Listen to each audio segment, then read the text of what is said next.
We're going live. forgot that we were gonna, yeah. Here we go. Okay.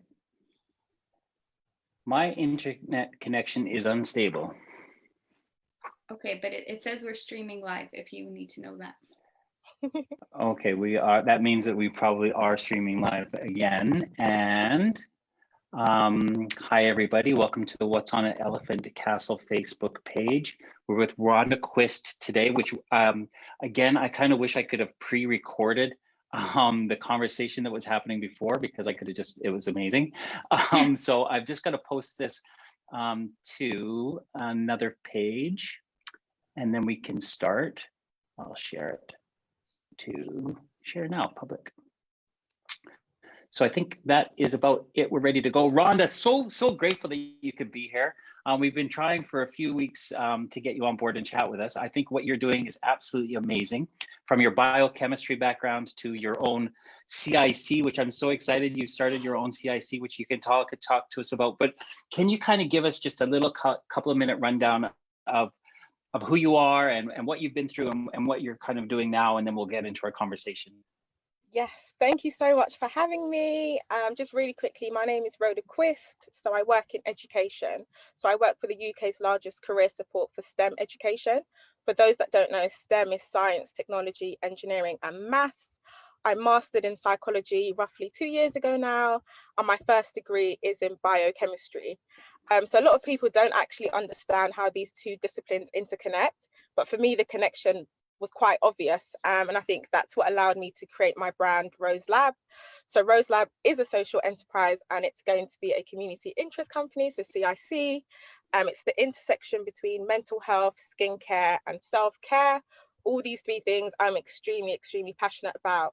And I think for me, what first made me create this brand is I was going through a very stressful experience at university. So during my second year at university, and then I just felt like I wasn't quite sure what I was going through, why it was showing on my skin, when usually I feel like my skin, I'm quite familiar with the routine that I have, etc.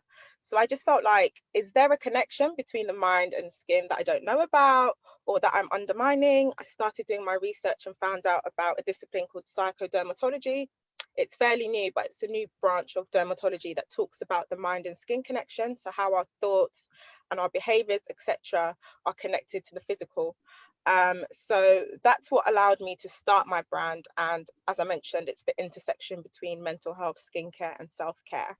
And I currently work in education. So I just feel like it's important that I create, for example, workshops that I explain biochemistry in the most simplest way for people to understand, but also for people to understand how our internal processes in our body that happens affect our external perception of ourselves. So for example, when people are cold, they may get their hair standing on their skin, etc. They may not necessarily know why that happens, but that's actually an internal process happening. Or for example, when people are in love or flustered, etc., your skin may change color, etc. And for a lot of people, you will notice the changes in your skin, but you may not attribute it to a certain emotion. So for example, you may be feeling really overwhelmed, your skin may change color, or you may be in love.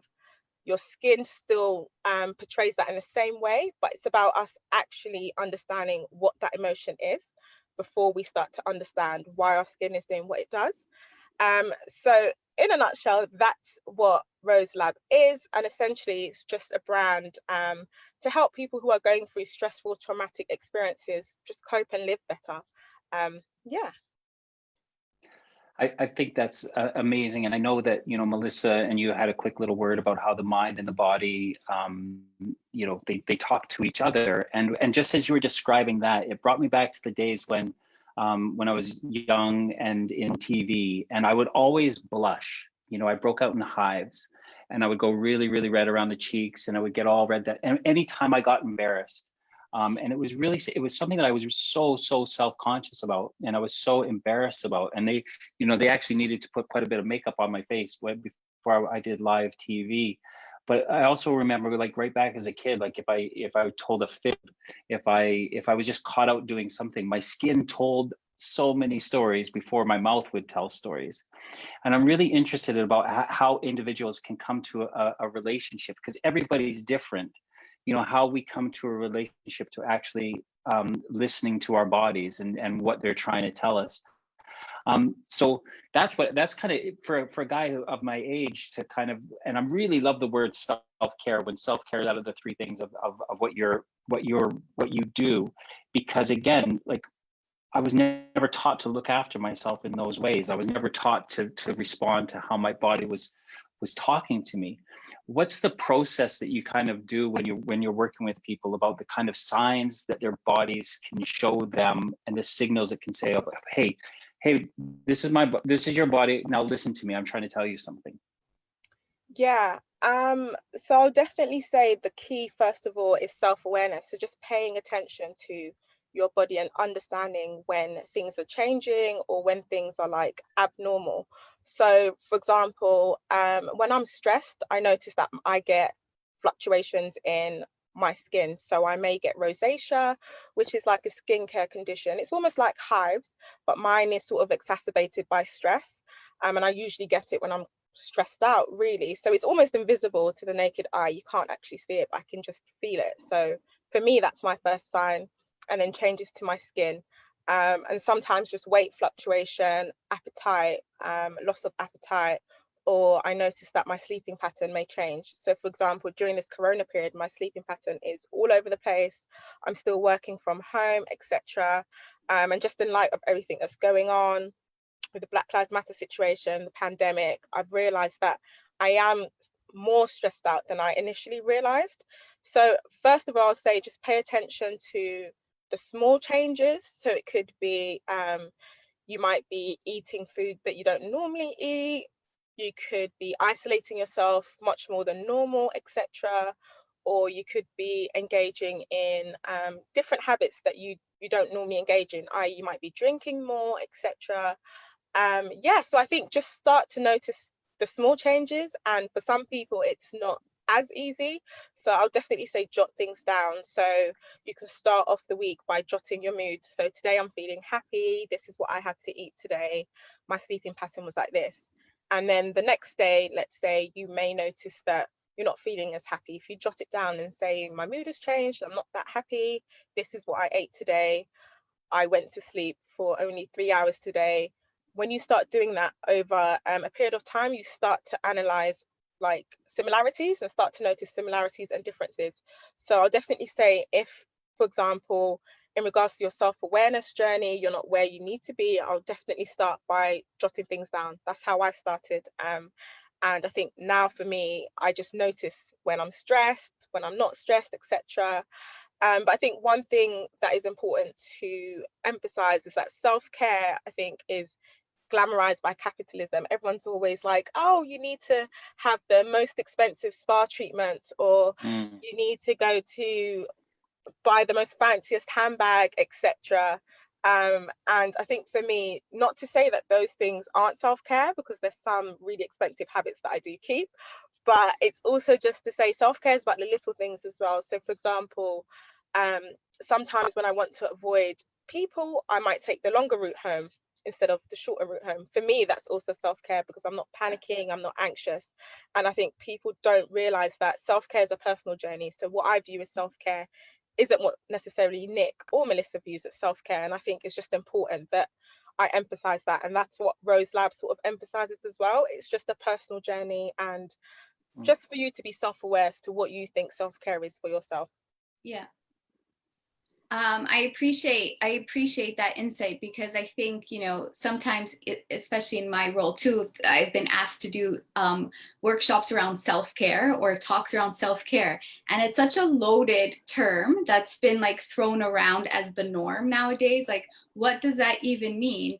And so I think it's also important to talk about the roots, which for me in my learning was rooted in the Black Panther movement or the civil rights movement in the U.S. right around Black Panthers, and Audre Lorde, who's this like queer artist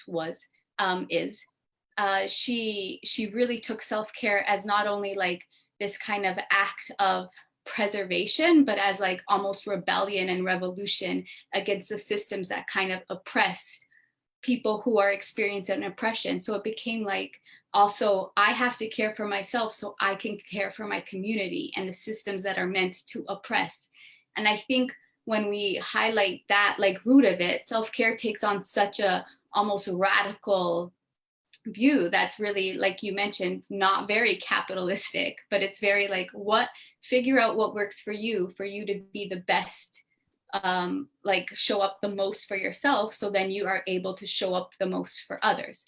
So that's like where I'm at around self-care right now. But I wanted to say, like, too, the idea of self-care always being also like a maybe an internal thing, which it is, it's so important, like meditation, taking a walk, all these things. But what I like about this combination about your work is that it's allowing us to connect to the physical body too, like to pay attention to the skin, which is so easy for us to dismiss, right? As like, oh, it must be one thing that's not really relevant right now for anything.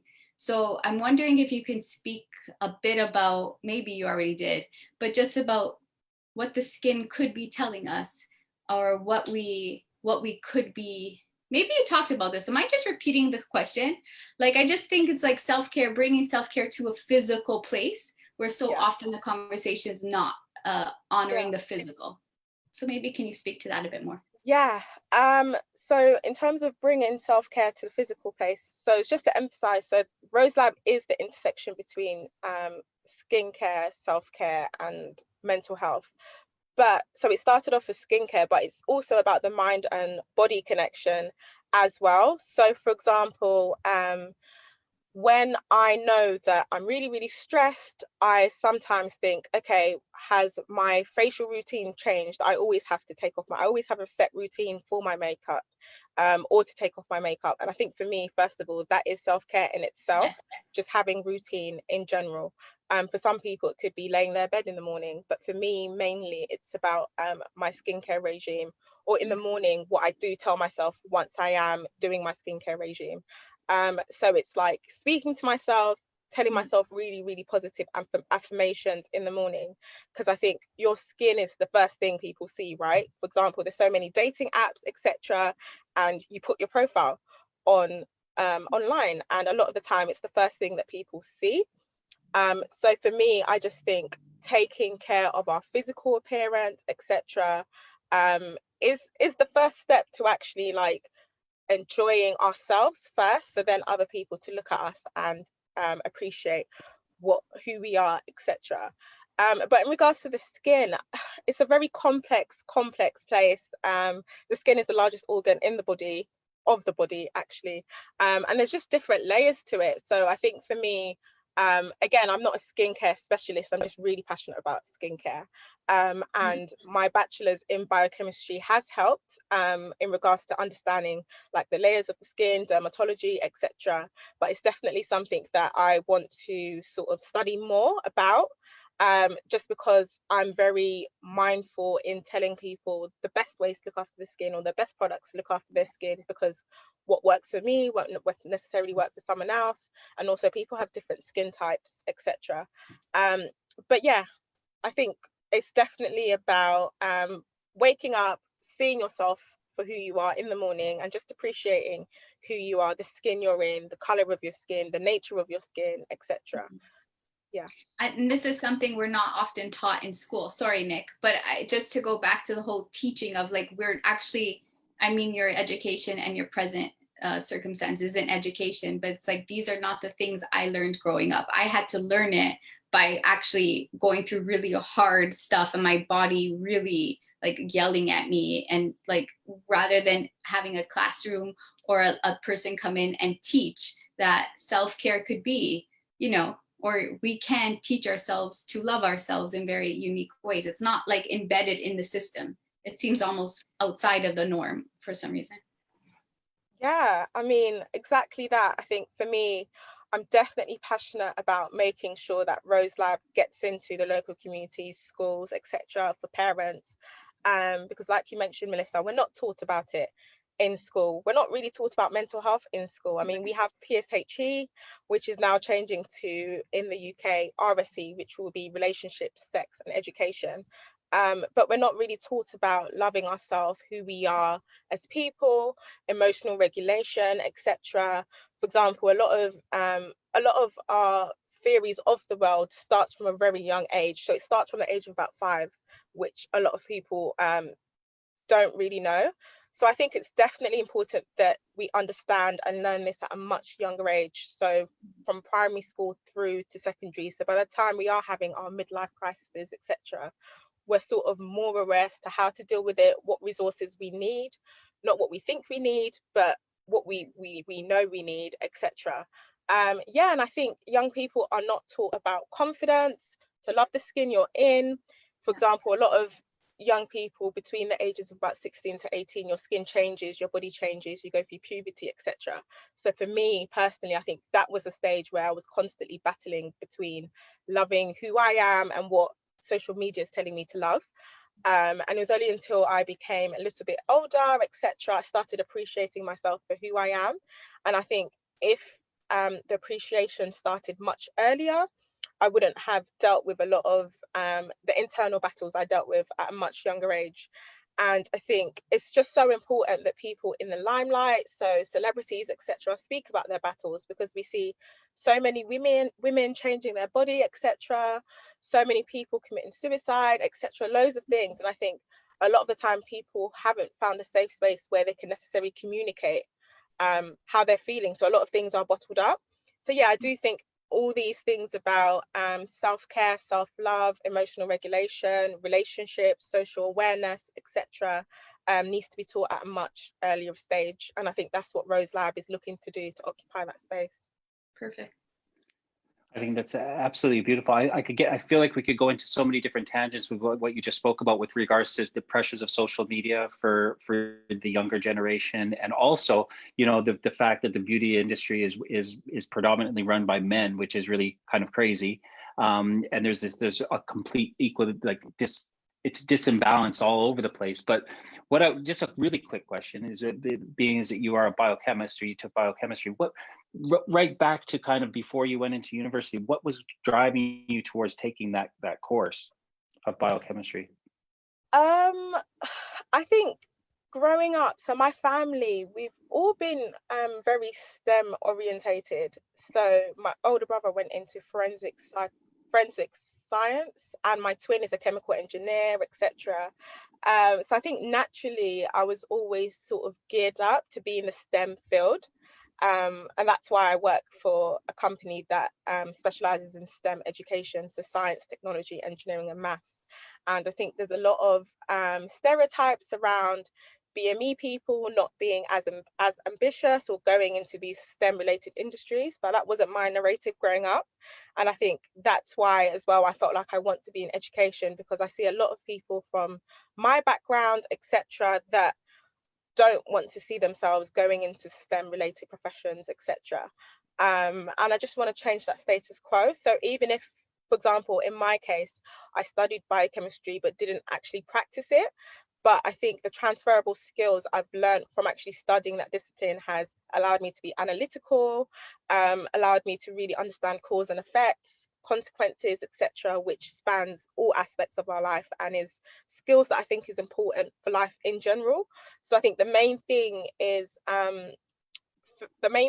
think my parents and family always instilled in me was go for a subject that even if you don't necessarily want to study that because you're so young, so picking your A levels, you're around 16 to 17, just think of the future prospects that you may decide to move out of that field, but the prospects that you have will always be great. And I think it's definitely paid off. Initially, I wanted to study psychology at undergrad, but my family around me was like, oh, you did it for A level for 2 years, even though you got an A. How do you know it was a fluke? How do you know it wasn't a fluke? You've always been good at the sciences, like just go into that. And yeah, I was really, really grateful for that push, because now I come from 2 different disciplines, which is amazing. Yeah. Cool. Nick, do you have a follow-up? Because I took 2 questions. Huh? You go ahead.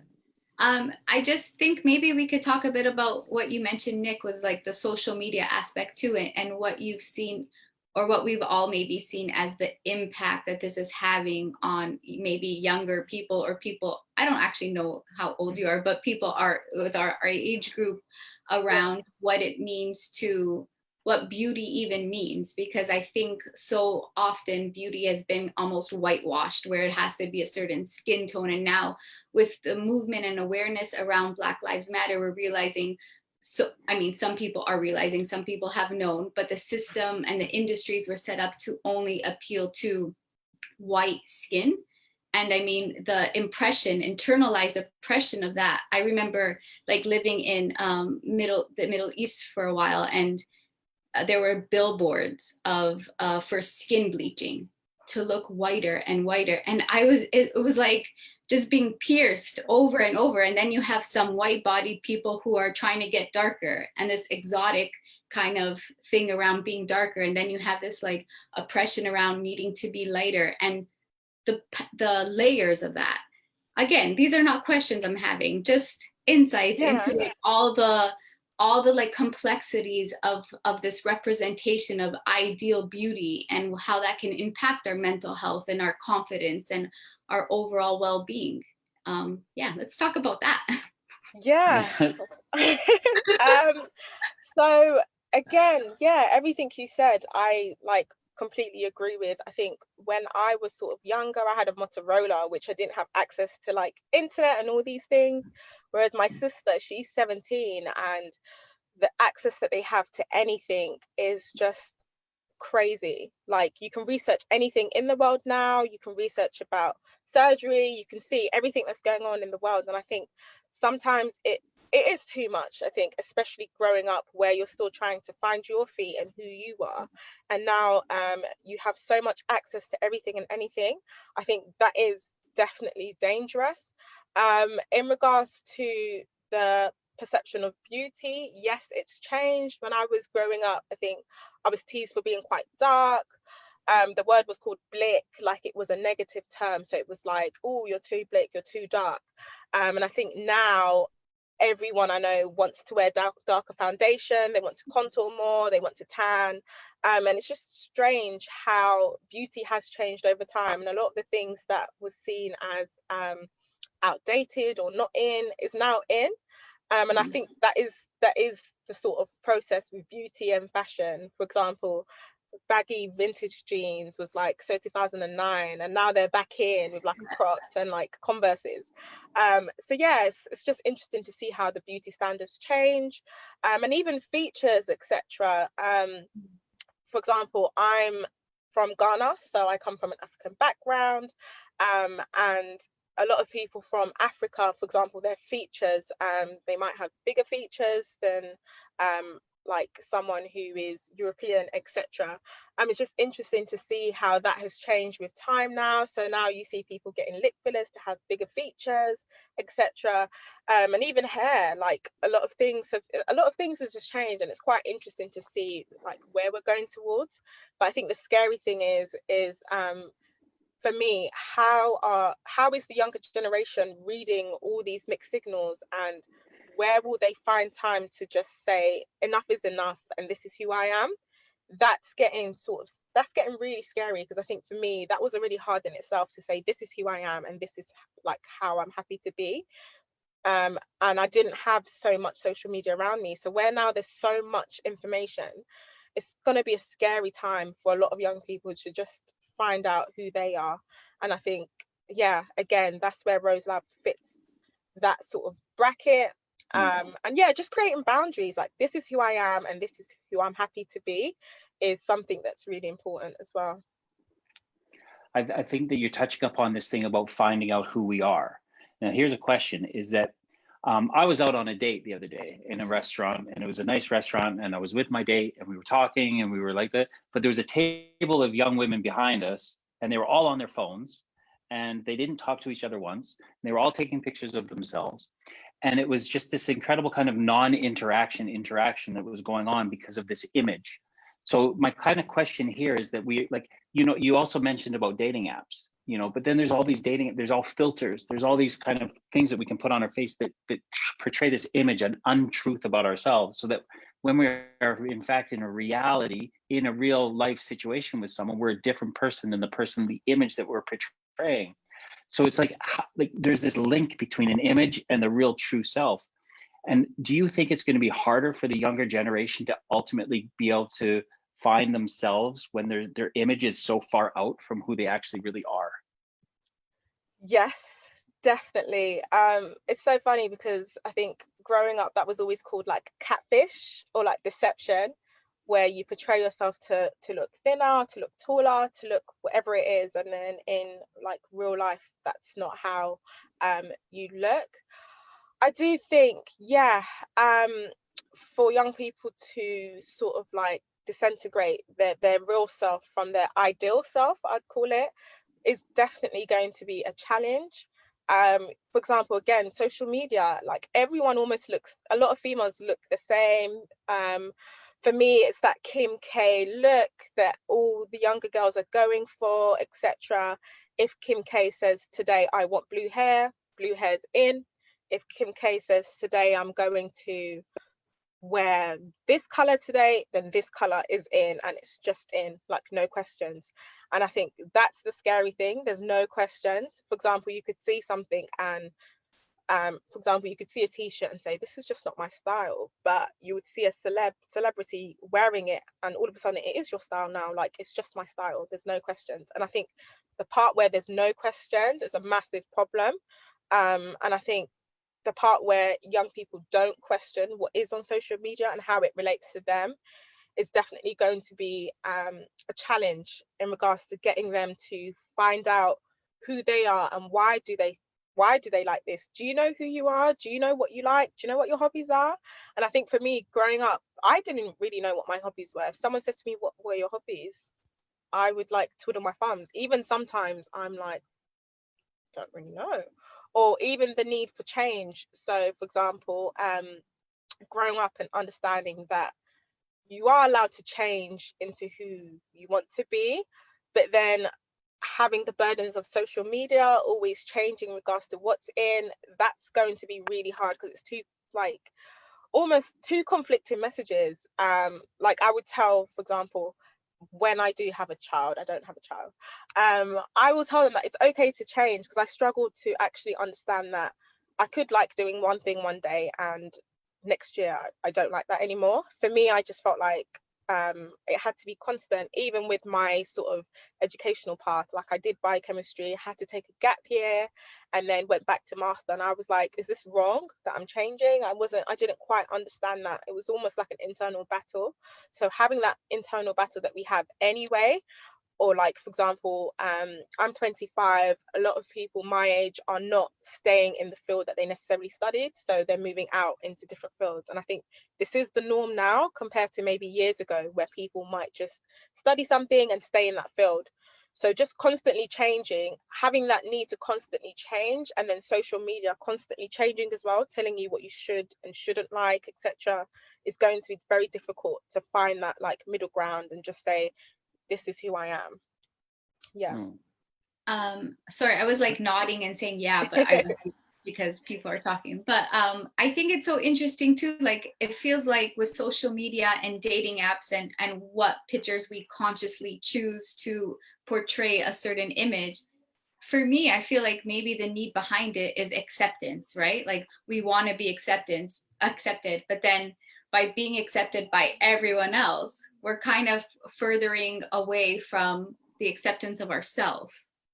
So it's like these two, the baseline is always seems to be acceptance and us figuring out how we need to be accepted, I think, in life. And I think with social media, yeah, it's making it really like hard, and with dating apps too. So maybe I don't have a question.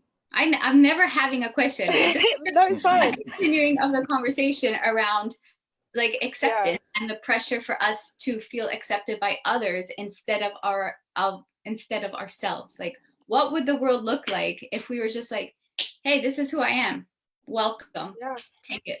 or leave I it? agree. I really agree with what you said. Acceptance is definitely the word that summarizes everything that's going on. I think the need, again, we're social beings, right? So everything we do is to look socially appealing, right? Whether it's for evolutionary wise, whether it's for mating, whether it's just to be perceived in the best way. So, for example, there's a lot of psychological studies where there's a theme. It's called cognitive dissonance. So I did a study in university where they were talking about I think cheating or something like that, and a lot of people had cheated. However, when they were asked the question, do you cheat, a lot of them were like, I will never do that ever, when they were asked publicly, but they were doing it.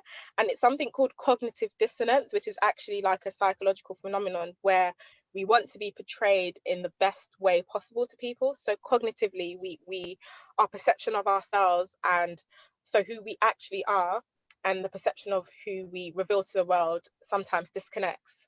Right. So that's why some people can do things and just completely like disconnect from it. So it's not even necessarily they're lying, but they generally don't believe they're that person. And it was so interesting studying that, because again, it sort of resonates with what you were saying about acceptance. We want to be portrayed in the best possible way. And again, that leads on to something called imposter syndrome, right? We're always thinking, am I enough? Like, am I good enough? And if I'm honest, that is a question that I'm always asking myself, like, am I enough? Like, got a master's, am I enough? And I think when I've been speaking to people who are much older than me, it's something that you're always asking yourself that. It's just how you deal with it, right? And even Michelle Obama spoke about imposter syndrome. And imposter syndrome is a psychological phenomenon where we basically feel fraudulent. So, for example, you may be really, really intelligent, etc. So you've got like a lot of credentials, but then you just feel like, I'm a fraud. So it's about feeling fraudulent, like an imposter. So like you don't know if these attributes are actually like yours, etc. And I think it's a lot. It's something that a lot of people suffer from. Again, like I said, Michelle Obama openly speaks about it. There's a lot of really good videos, etc.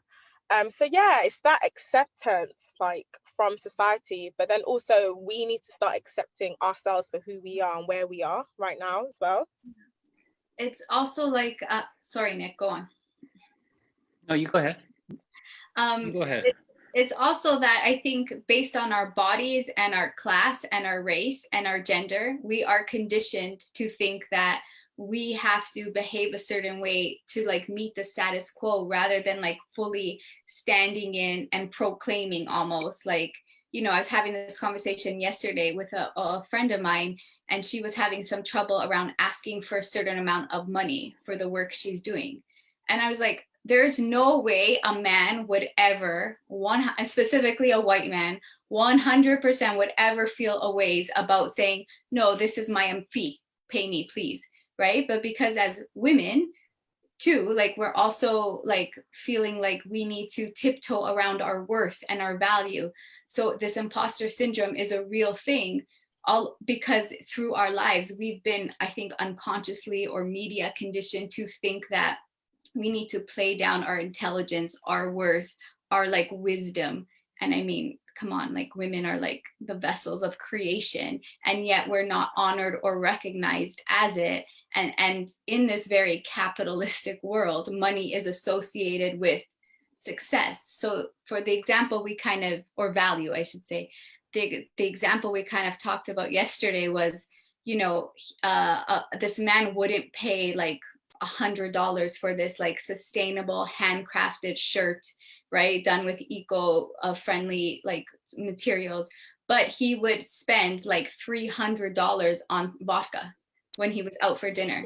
And like this idea we have of value and worth and money, and also as the creator of the goods, what we're happy saying, oh, maybe I'm not worth 100 or not worth $300, when really it's like immeasurable, right? Yeah, so I think imposter syndrome conditioning, it's like really real, and who is not, it's really real. And anyway, that's all I got to say. I'm struggling today. I'm not gonna lie, I'm having a hard time. Like, with things. But anyway, Nick, go on. I think that you guys are both bringing up this idea of capitalism and power, and we look at the marketing of today's influencers, and we look at the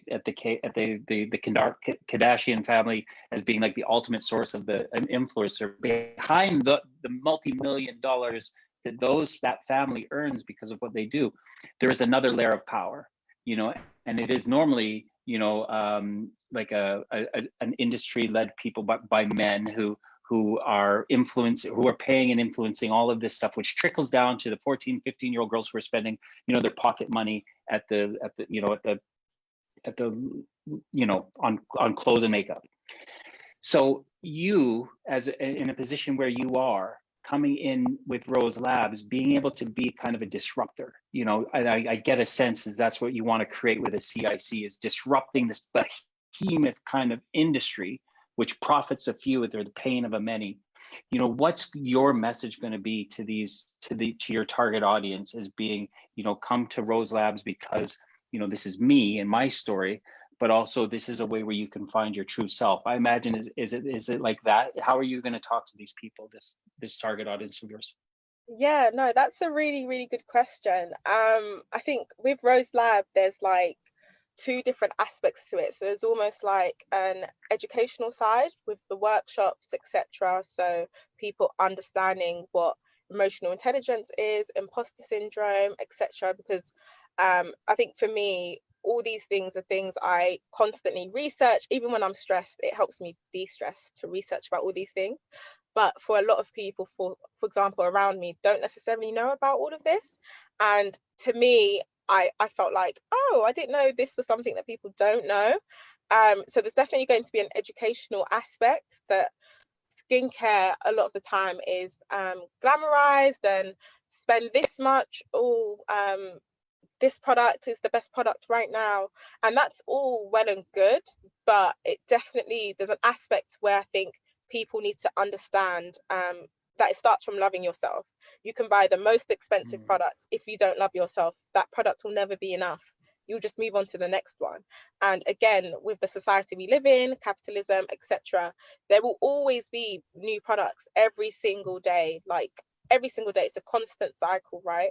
So I think people need to get to the stage where they appreciate themselves for who they are, and they still want to buy whatever they want to buy, the cosmetic products, etc. But they just need to get to the stage where they appreciate, this is who I am, I accept who I am, and I'm happy with who I am right now. Things aren't perfect, but this is what I do need to work on. And I think the workshops that I'm planning to put in place will help the parts that say, this is what I need to work on. Because for me, all the things that I felt like I battled with growing up, or even now, working in the workplace, there's so much that you deal with there as well. For example, I'm really putting that into the workshops as well. So just coming from an honest place to speak about things that I think people shy around or don't necessarily talk about, etc. For example, creating boundaries. You need to create boundaries in relationships, friendships, at work. And again, it's something that isn't discussed, like learning how to say no or not right now, etc. For me, that was something that was quite hard. I was always like, oh, if I say no, does it look like I'm not good enough, or do I look bad, etc.? Do I not look organized? But sometimes it's just not right now, or no, I'm so sorry, and you just don't need to explain yourself. And I think that, again, for me, has come with age. And perhaps maybe for others it may not come with age, it may come with experience, their family may have taught them, whatever it is. But I just felt like, from my own experience, that's why I want to put it in my workshops. All these things that I talk about on a constant day-to-day with my friends, speak about race, speak about being a female, being BME and female, it's like that double layer. So all these things are things that I speak about on a day-to-day, and I just think it's important that I create a brand where people that are encountering stressful, traumatic experiences understand how they can look after themselves. So not necessarily giving them a physical resource per se, but they can attend the workshops and they can feel like, I've found how to look after myself. through attending these workshops. I think that is true empowerment, like giving people something that they can then walk away with. So that's essentially what Roselab is about and aims to do. And again, just connect the dots between biochemistry and pure science and social science, because everyone sees them as two like abstract, distinct fields. And for me, I don't think they are. I think they do definitely merge together. Yeah, it's also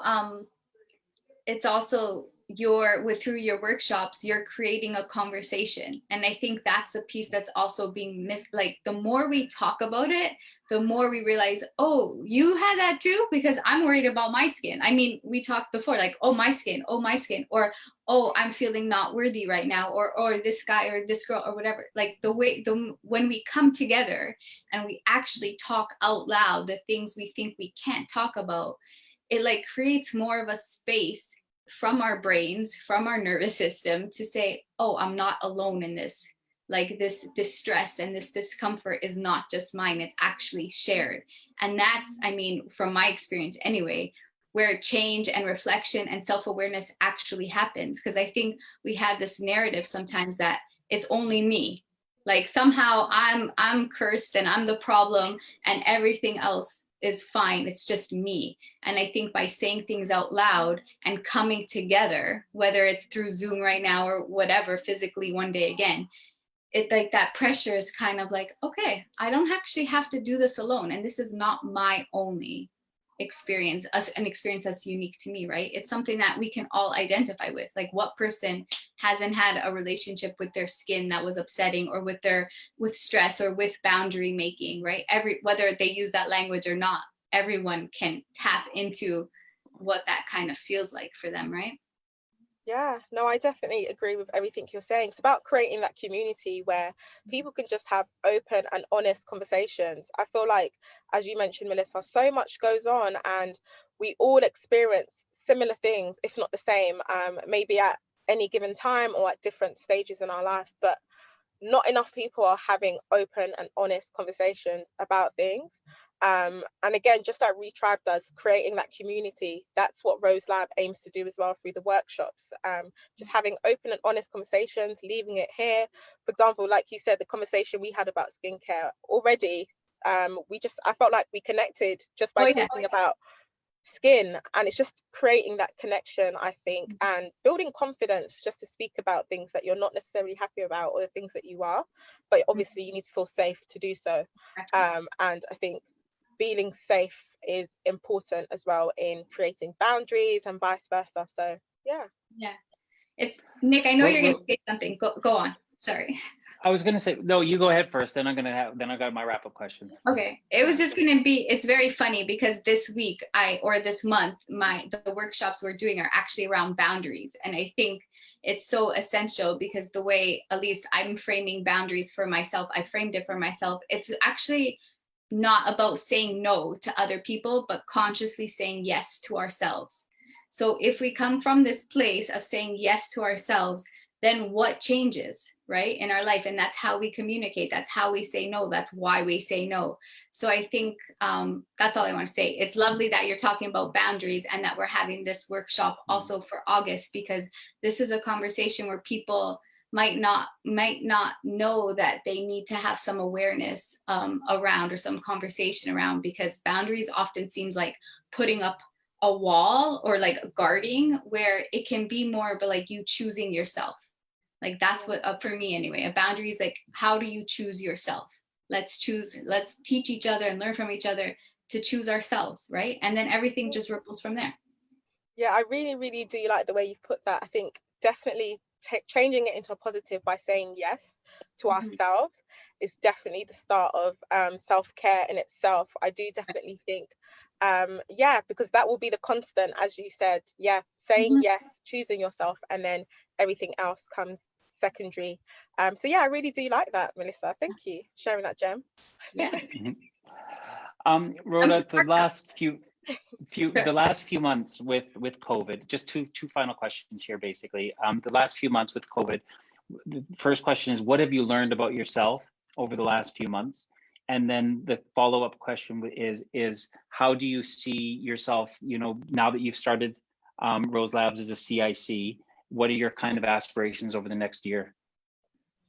Okay, good questions. In terms of what I've learned about myself with COVID, I've learned that I hate home workouts. I don't like home workouts. I thought I could get into it, and then I was like, this is getting boring. And then I started doing steps, which is amazing. So I started monitoring my steps instead of actually just like crunching and doing lunges and all of that. So I learned that, yeah, just to be easy on myself, because I felt like I used to be in the gym at least 3-4 times a week. And there was a lot of pressure for me to do the home workouts 3 to 4 times a week. However, working from home, things are not the same as usual, right? We're going through a global pandemic. That's crazy. So I've just learned to be easy on myself and just take gradual miniature steps. So now I try to do at least 10,000 steps a day. I don't always meet that. If I do 5,000, that's great.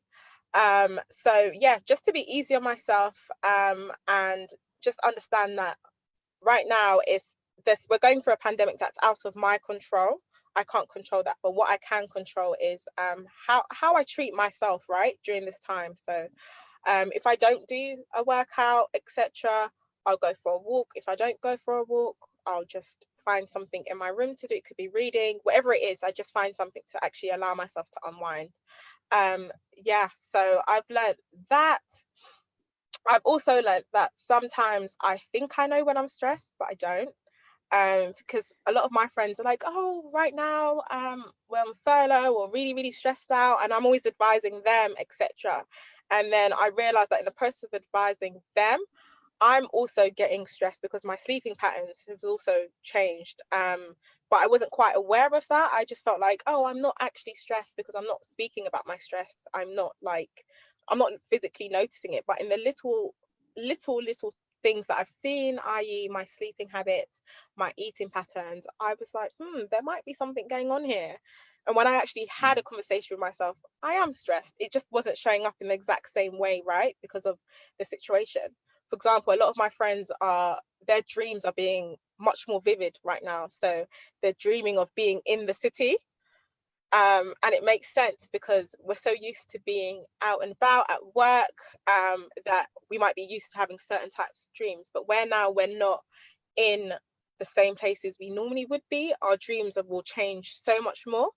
I mean, I don't really remember my dreams. I don't think I sleep deep enough. But yeah, that's one thing my friends have noticed as well. So just looking into your life a little bit more and just being easy is what I've learned during this period in COVID. And your second question, I've sort of forgotten the second question. Where do you want to bring your workshops and Roselabs in the next year? Yes. So in the next year, definitely schools. So I'm hopefully, God willing, launching the first workshop for September when schools are looking to open. I think it's a great time, especially where there's going to be a lot of recovery lessons for young people to actually catch up with the missed curriculum. But for me, it's like you can't ask a student to catch up with so much missed work for the past 5 months without thinking about their mental health. It just doesn't work, right? So I think slotting in right there in time for September will be perfect. So I'm hoping to reach out to young people, primary, secondary school kids, etc. Parents as well is something that I'm so excited to reach out to, because I'm learning from for example, my experiences with my parents and them understanding me. And I think I really want to put that into the workshops. So things that I wish I was more comfortable to tell my parents, or things my parents did really, really well for me, etc.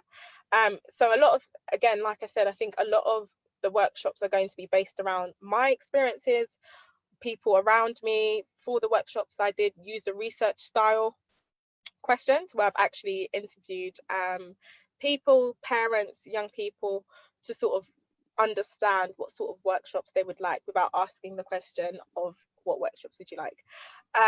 So yeah, that was a bit of my psychology experience coming in there. So I've really, really thought long and hard about the type of workshops that I want. I'm just building them now. So yeah, workshops for young people, parents, for young professionals as well in the working world, dealing with workplace stress, how to communicate with your manager, etc.